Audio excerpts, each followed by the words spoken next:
আজ অনেকগুলো দিন পরে তোমাদের সামনে দীঘা ট্যুর উইথ মাই ফ্যামিলির পুরো ব্লগটা নিয়ে চলে আসলাম। কথা দিয়েছিলাম, কথা রাখতে পারিনি, তার জন্য সরি। মাঝখানে অনেক গন্ডগোল হয়ে গেছে গো। তো যখন আমরা বাইরে থেকে বেরোচ্ছি না, আমার মনটা অনেক খারাপ হয়ে গেছে। তার কারণ কুটুস আর খুশি না খালি সমানে এসে পায়ে পায়ে ঘুরে বেড়াচ্ছে, চুমু খাচ্ছে, কান্নাকাটি করছে। আমার একদম ভালো লাগছিল না, ওদেরকে ছেড়ে যাই না। তো যখন থেকে ওরা আমার বাড়িতে এসছে, 2 বছর হতে যায় ওদের বয়স, আমি কোথাও এরকম যাইনি তো অনেকগুলো বছর, সেটা বাদ দাও, কিন্তু ওরা আসার পরে যাইনি।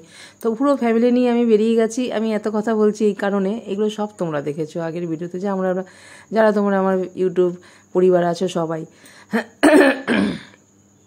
এখন আমরা বেরিয়ে পড়েছি। আর ভোরবেলা একটা তারামা একটা রেস্টুরেন্ট আছে, ওইখানে গিয়ে একটু চা কফি খাবো বলে গেছি। দেখলাম একটা হনুমান, একটু গেলাম ওখানে। জানো তো, যে কোনো পেটস দেখলেই, যে কোনো অ্যানিমেলস দেখলেই আমার মনটা মানে খুঁতখুত করে, কখন গিয়ে তাকে একটু আদর করব। তো এখানে আমরা একটুখানি ফ্রেশ হলাম, ফ্রেশ হয়ে একটু চা খেয়ে আবার আমরা রওনা দেব। সবটাই ছোট্ট করে দেখাচ্ছি, তার কারণ এগুলো সব তোমরা আগে দেখে নিয়েছো পার্ট 5 পর্যন্ত। তারপরে আমি আর কোনো রকম কিছু নিয়ে আসতে পারিনি। চলো, দীঘাতে আমরা ঢুকে পড়েছি, গেটটা দেখে বুঝতে পেরেছো। তো এখানে ঢুকে এখানে আমরা যখন যাচ্ছি গাড়িতেই আমার হাজব্যান্ডের না প্রচণ্ড শরীর খারাপ হয়ে গেছিলো, অ্যাসিডিটি হয়ে গেছিলো যখন চাটা খেয়েছে। চা খাওয়ার পর থেকেই সারা রাত ঘুম নেই, মানে এরকম কিছু। তো ও তো প্রচণ্ড খাটনি করে, না ঘুমালে ওর খুব শরীর খারাপ হয়ে যায়। চলে গেলাম সোজা উদয়পুর। ওখানে গিয়ে আমি কিছু বুঝতে পারিনি, জানো, যে এখানে এরকম সি বিচ আমরা ওইখানে পাবো না। তো আমি ফটো সেরকম একটা শ্যুট করিনি, পাগলের মতো শুধু দৌড়ে বেরিয়েছি। ফেরার পথে পুরীর নতুন মন্দিরটা করছে যে দিদি, সেটা একটু দেখিয়ে দিলাম। এই দেখো, এই যে আমাদের হোটেল রেজিডেন্স, আগেই তোমাদেরকে দেখেছি, বলেছি। তো এখানে আমরা চলে এসেছি। খুব সুন্দর হোটেলটা, মানে দারুণ। আমরা তো অনলাইন বুক করেছি, বাড়িতে বসেই এত সুন্দর হবে ভাবতে পারিনি। সব কিছু আছে জানো তো, তবে অনেক কিছু মিসও করেছি। এই যে দেখো, আমরা এখন ব্রেকফাস্ট করে নিচ্ছি। খানিকক্ষণ বসেছিলাম জানো তো, আমরা হোটেলে তখন ঢুকতে পারিনি, ব্রেকফাস্ট করে তারপরে গেছি। ঠিক আছে, এখন ফ্রেশ হব। সারা রাতের ব্যাপার, সোজা চলে গেছি সমুদ্রে। সুইমিং পুল আছে, আমরা কিন্তু ওখানে স্নান করিনি। ঠিক আছে, দেখো আমি তো মানে এত মজা করেছি কি বলবো, একদিনের ব্যাপার তো। তবে আরও 2-1টা ফ্যামিলি গেলে না বেশি ভালো হতো, মানে বেশি মজা হতো। ওই আমি আর কাকিমা তো বেশি সময়টা কাকিমাকে একটু সামলাতেই চলে গেছে বলতে পারো। যাই হোক, ছেলে তো নেমে পড়েছে। ও আবার সাঁতার জানে না বলে বেশি দূরে ওকে আমি যেতে দিচ্ছি না, আমার ভয় করে। আর আমি এখানে বসে আছি, কিভাবে নামবো বুঝতে পারছি না। এখানে তো সি বিচ নেই, ওই জন্যই তোমাদেরকে আগেই বললাম না যে উদয়পুরের সি বিচটা আমি এখন মিস করছি। এখন মনে হচ্ছে যে গাড়ি তো নিয়েই গেছিলাম, ওখানে চলে গেলে ভালো হতো স্নান করতে। যাই হোক, আর কিছু করার নেই। এখন আমি এখানেই স্নান করব। দেখছো তো কি বড় বড় ঢেউ। স্নান করে বাড়িতে চলে এসেছি, হোটেলে, সরি বাড়িতে বলছি। তোমরা একটু ম্যানেজ করে নিও, হ্যাঁ। সন্ধ্যাবেলা রেডি হয়ে বেরিয়ে পড়েছি সি বিচে। এখানে গিয়ে আমি আমার মতো ঘুরে বেড়াচ্ছি, কাকিমাকে একটু বসিয়ে রেখে। তার কারণ প্রত্যেকটা সময় কাকিমাকে নিয়ে ঘুরে বেড়াচ্ছি। ওরা তো ব্যাটা ছেলে, ওরা ওদের মতো ঘুরে বেড়াচ্ছে, আমি আর কাকিমা ঘুরে বেড়াচ্ছি। তো সেইভাবে আমি ফটোশ্যুট করতে পারিনি।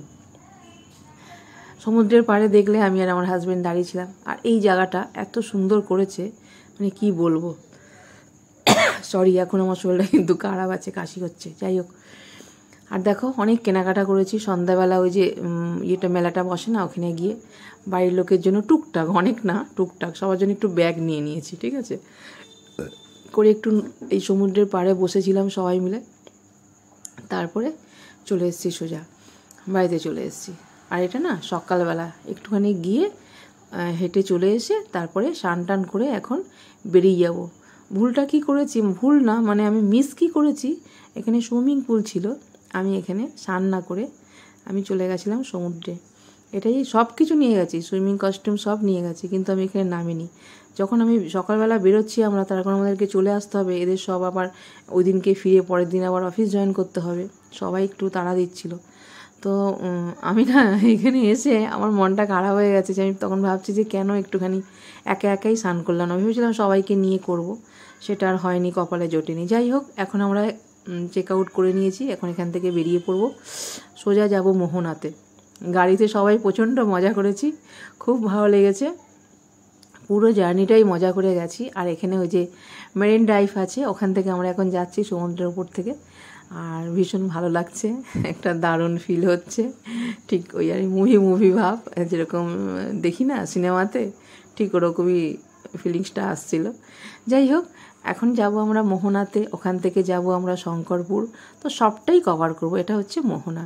এখানে গিয়ে কিছু ফটো তুললাম। এখানে তো আমার হাজব্যান্ড ফটো তুলতে গিয়ে পুরো মানে সমুদ্রের ঢেউ এসে, এখানে প্রচণ্ড বড় বড় ঢেউ, জানো তো, ওকে পুরো ভিজিয়ে দিল। আর আমার ছেলে দেখো পুরো হিরো। যাই হোক, সবাই সবার মতো ব্যস্ত, আমিও একটু ব্যস্ত হয়ে গেছি। আর এখানে দেখো এই যে কাকুটা আছে, এনাকে আমার ছেলে 10 টাকা দিয়েছে। টাকা পয়সা দিই না, যাই হোক ছেলে দিয়েছে। আবার আমাকে ডেকে একটু আশীর্বাদ করলো। আবার আমার হাজব্যান্ড বললো যে এই বীজটা তো দারুণ লাগছে, এখানে একটু ছবি টবি তোলো। আর এখানে দেখো শঙ্করপুর, এত সুন্দর জায়গা। এর অনেকগুলো ভিডিওই তোমাদের কাছে আমি ছেড়েছি, মানে শর্টস ছেড়েছি, তোমরা নিশ্চয়ই দেখেছো। এত দারুণ জায়গাটা, আমার এখানে অনেক সময় কাটিয়েছি, আমি অনেকটা সময় কাটিয়ে ফেলেছি। যাই হোক, তাই জন্য মন্দারমণিতে আর ঢুকিনি, পাশ থেকে বেরিয়ে চলে এসেছি, জানো তো। ওখান থেকে সোজা একদম চলে আসলাম, খাওয়া দাওয়া সবই করেছি, কিন্তু আমরা সেটা আর শ্যুট করতে পারিনি। এখন এসেছি শেয়ারে পাঞ্জাবে, এখানে এসে একটু লাস্সি খাবো। এখানে আসলে লাস্সিটা হচ্ছে আমাদের, এর আগেও এসেছি, 2বার এসেছিলাম দীঘাতে, তখনও এখানে এসে আমরা লাস্সিটা খেয়েছি। আর এখানের সিঙ্গারাটা তো দারুণ, তোমরা তো জানো যারা যাও।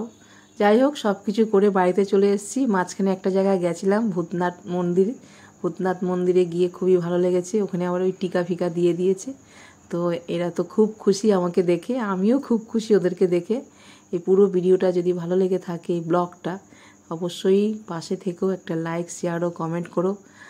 আজ তাহলে আসি, দেখা হচ্ছে নেক্সট ভিডিওতে। আর এইভাবেই আমার ভিডিও দেখতে থাকো, খুব ভালো।